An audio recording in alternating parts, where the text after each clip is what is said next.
स्त्रियांनाही पुरुषांप्रमाणेच आयुष्य जगायचं आहे किंवा त्यांना इक्वॉलिटी हवी आहे की तू आणि मी आपण सारखे आहोत. आपल्यापैकी कोणीही वरिष्ठ नाही आणि कोणीही कनिष्ठ नाही. आपण सारखे आहोत. आपण दोघे एका प्लॅटफॉर्मवर आहोत. मग लग्न झाल्यानंतर आर्थिक जबाबदारी मग आता नवऱ्याकडेच का? आपण का नाही घ्यायची? आपण पुढाकार का नाही घ्यायचा? जर महिन्याचा काही ठराविक खर्च होत असेल तर याच्यातील एवढे एवढे पर्सेंटेज किंवा एवढा एवढा खर्च मी करेन हे असं आपण स्वतः का नाही म्हणायचं?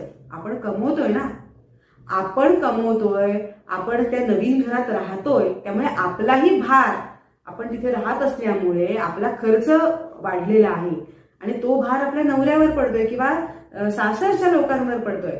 मग अशा वेळेला आपण कंट्रीब्यूट करायला नको का? जर एखादी काही गोष्ट आहे किंवा वाणसामान आहे, गोष्टींसाठी मी यापुढे या गोष्टीसाठी खर्च करेन, हा पुढाकार